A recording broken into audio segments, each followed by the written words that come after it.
La session ordinaire de la Chambre basse, débutée le 15 mars dernier, s'est achevée exceptionnellement ce mercredi 22 juillet 2020. La pandémie Covid-19 a été à la base non seulement de cette prolongation, mais aussi du format réduit des plénières sous lesquelles les députés ont siégé depuis. En effet, il sied de signaler qu'au 18 juillet 2020, le bilan dressé par le secrétariat technique du comité de lutte contre la Covid-19 fait état de 8 324 cas confirmés, 4 313 cas de guérison et 193 cas de décès dus au Covid-19. Nous saisissons cette occasion pour rendre un hommage au travail réalisé, parfois dans des conditions difficiles et au péril de leur propre vie, par l'ensemble du personnel médical congolais sur nos 146 territoires en République démocratique du Congo, pour tenter de sauver des vies humaines, et je prie l'auguste Assemblée de bien vouloir les applaudir. Dans son oral de clôture, la présidente de l'Assemblée nationale a adressé un tableau sombre de la vie socio-économique du Congolais en cette période caractérisée par des conséquences incalculables de cette maladie qui a touché le monde entier. La collaboration entre institutions, législatives, exécutives, judiciaires, est un des piliers de l'ordre constitutionnel congolais. Si chaque institution travaille en vase clos, avec sa propre définition de l'intérêt national, c'est l'État et le pays et les 80 millions de Congolais tout entiers qui y perdent. Les assemblées parlementaires provinciales et nationales incarnent cette démocratie et sont les institutions centrales par lesquelles la volonté de ce peuple s'exprime. La vocation de toutes nos institutions n'a aucun sens si ces institutions ne sont pas là pour améliorer la vie des Congolais, pour rassurer les Congolais, pour pouvoir la paix aux Congolais. Chers collègues, donc toutes les violences auxquelles nous avons assisté, que j'ai évoquées, toutes ces polémiques, ne sont pas à la hauteur de la tâche qui nous a été confiée par des électeurs congolais, qui sont nos patrons. Qu'est-ce que cela change-t-il dans la vie de notre frère de Haru, ou de Walikale, ou de Kimbanseke, qui est victime d'insécurité? Qu'est-ce que cela change, nos bisbis politiques, dans la vie de notre sœur de Ngandajika, ou à Boma, qui n'a pas d'eau potable? Qu'est-ce que ça change dans la vie de notre fils à Binga ou à Kongolo, où il ne peut étudier la nuit sans électricité? Quel message envoyons-nous à nos enfants par rapport à certains spectacles que nous, les politiciens, poussons, entretenons, instrumentalisons? Quelle image donnons-nous aussi de la femme congolaise que nous insultons, que nous chosifions dans des activités politiques surprenantes? Quel exemple donnons-nous à ceux qui nous ont confiés, qui nous ont donné leur confiance pour aller les représenter à Kinshasa, cette capitale excentrée, siège de nos institutions, à ce pays grand, aux dimensions de l'Europe, quand nous sommes dans la majorité du temps dans des luttes de pouvoir, dans des agendas pour 2023, au lieu de penser à 2020 et au peuple d'abord? Que pensent nos compatriotes qui vivent dans l'insécurité permanente quand ils écoutent tout ça, avec nos interprétations juridiques pédantes, qui ne sont pas le fait des magistrats ou des juges, mais où tout le monde s'invite au débat et qui ne résolvent en rien l'immédiateté de la souffrance, de la douleur sociale des Congolais? Janine Mabunda s'est apaisantie sur la responsabilité de la classe politique dans le trouble qui connaît les institutions ainsi que le menace à la paix et à la cohésion nationale sous un fond des discours séparatistes et tribaux. La présidente de la Chambre basse du Parlement a à cette occasion déploré les violations systématiques du siège du Parlement par les militants d'un parti politique. Elle en appelle au dialogue interinstitutionnel pour résoudre tout différend entre politiques. Et ici, c'est l'appel d'une mère à ces élites politiques. On découvre un discours de plus en plus dangereux, violent, ethnique, tribal, qui met en péril les équilibres de la nation congolaise. qui met en péril les équilibres de la nation congolaise. Des tracts où une communauté menace une autre. La visibilité de certains drapeaux étranges à l'est du pays pour demander l'autonomisation dans quelques-unes de nos provinces, parce que nous n'arrivons pas à leur donner l'espoir. Il faut vraiment que ça nous serve d'alerte pour changer notre façon d'agir politique, pour privilégier la concorde nationale, une justice sociale équitable, non partisane, non utilisée à des fins de règlement de comptes, et où la représentativité et le dialogue national se fait à l'intérieur des institutions. Nous, à l'Assemblée nationale, parce qu'ils nous ont envoyés, parce qu'ils ont eu confiance en nous, parce qu'ils ne nous ont pas nommés mais élus, nous devons de penser Congo. Nous devons de penser Congo et non tribu. Réunis en plénière, les députés nationaux n'ont pas caché leurs sentiments devant la caméra. Bon, nous y avons été et de manière assidue.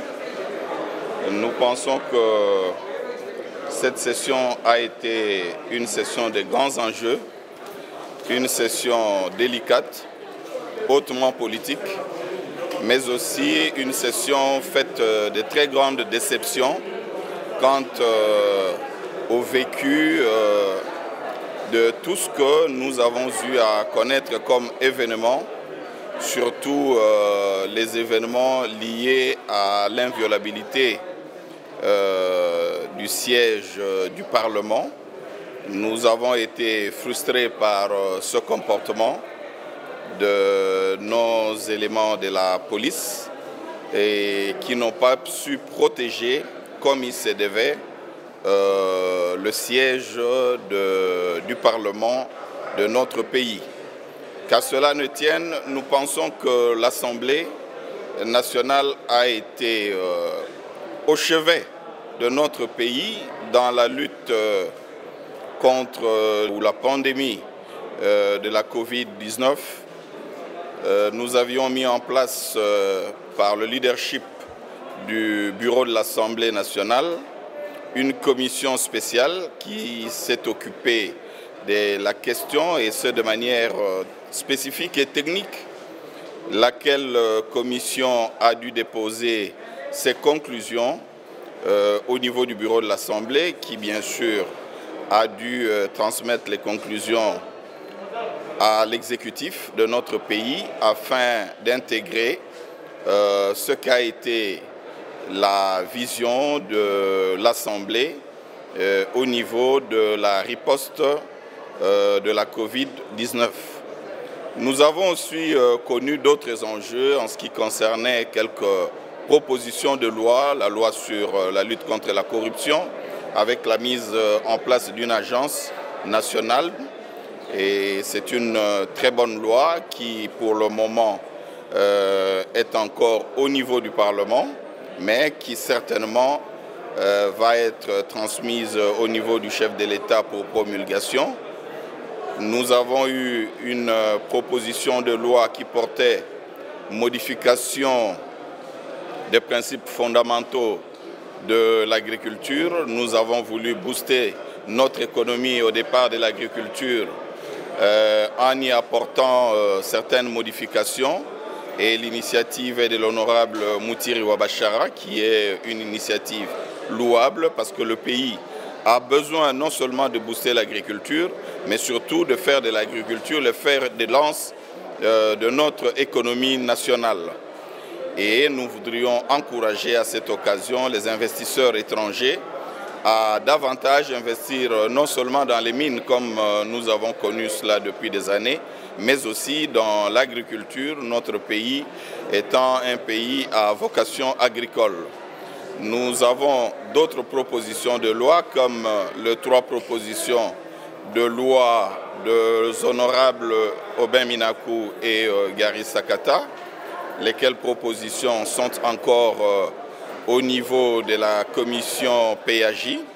Et nous pensons que lors de la session de septembre, nous reviendrons encore sur ces propositions de loi bien entendu, après avoir pris en compte les aspirations, les ambitions, les desiderata des non-populations et du corps de magistrats.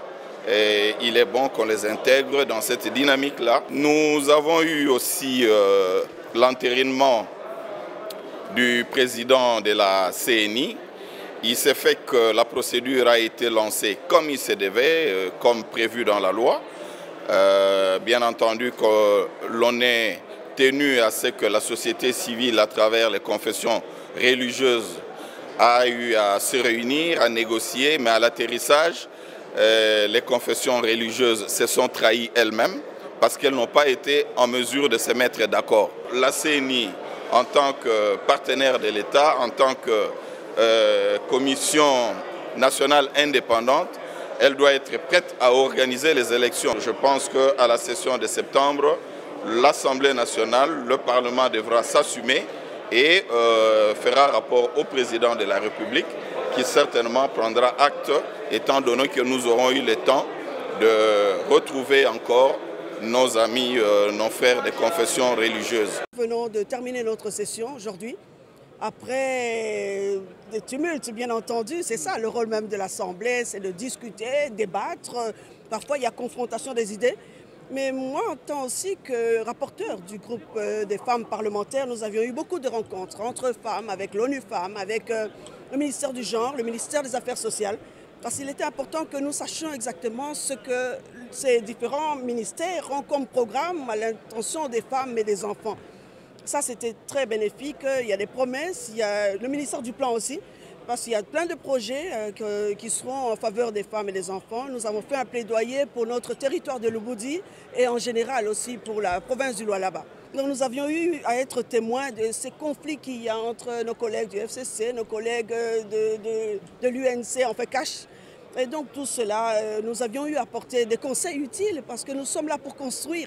Nous ne sommes pas là pour diviser, nous sommes élus nationaux avant tout, avant d'être de telle configuration ou de telle plateforme. Donc ça c'est très important aussi. En dehors de ça, notre bureau du regroupement des femmes parlementaires a eu à se compléter enfin parce que pendant 8 mois, nous avions travaillé sans 2 membres. Une qui a été invalidée et une autre qui a été prise à d'autres responsabilités. Et donc là, nous avions bien atterri en fait cette session de mars en mettant en place notre bureau.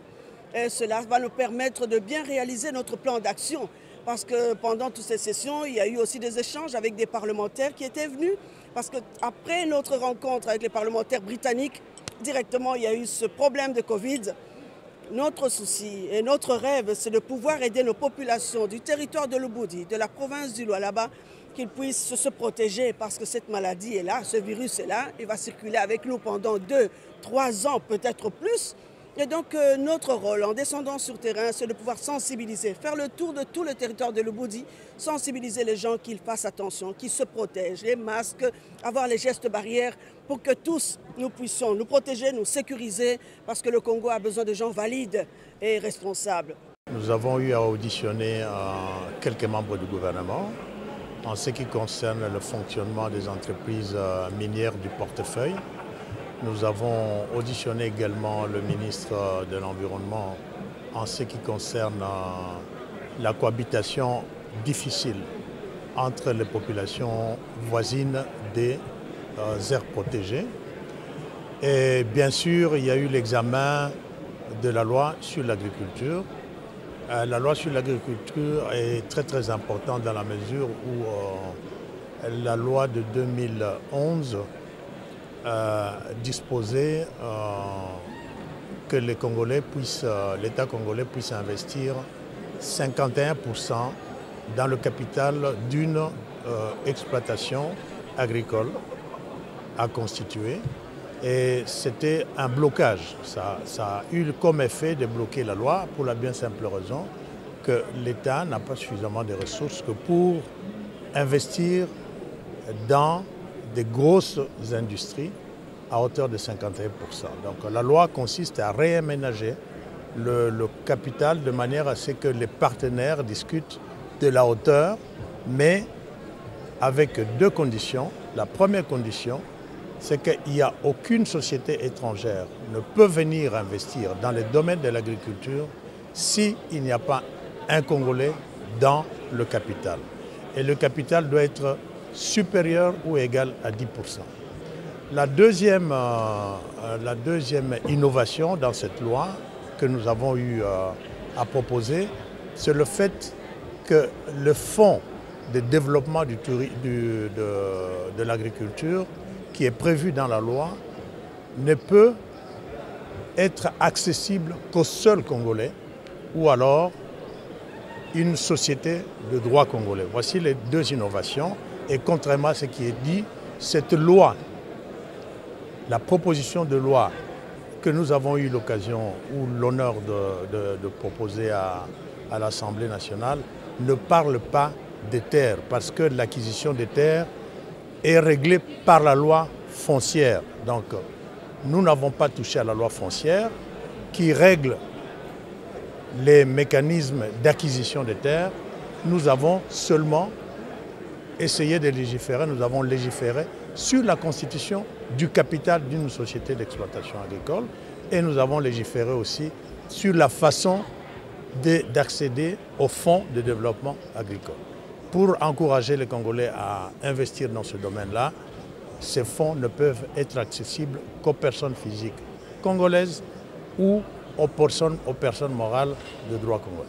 Alors, l'état d'urgence est levé. Quel message, en quelques secondes, vous pouvez lancer à votre... Comme le président l'a dit, l'état d'urgence ne veut pas dire la fin du coronavirus. Je demande aux habitants du Nord Kivu, particulièrement à mes élus de Goma, de ne pas relâcher la vigilance et que donc ils doivent continuer à porter les masques. Ils doivent continuer à laver les mains chaque fois que nécessaire et ils doivent continuer à garder la distanciation physique. C'est très important, la maladie est toujours là et nous ne devons pas baisser la garde. Et face à la misère qui ronge la population, la speaker de la Chambre basse a appelé le gouvernement à agir de façon responsable pour atténuer tant soit peu les frustrations d'un peuple très pauvre vivant sur une terre potentiellement riche. Les peuples congolais ne trouvent pas son compte dans les polémiques politiques stériles, mais plutôt dans le travail qui est fait pour sa survie, sa sécurité et son pain quotidien, a conclu Janine Mabunda, qui a souhaité à tous les élus des bonnes vacances dans leurs circonscriptions respectives.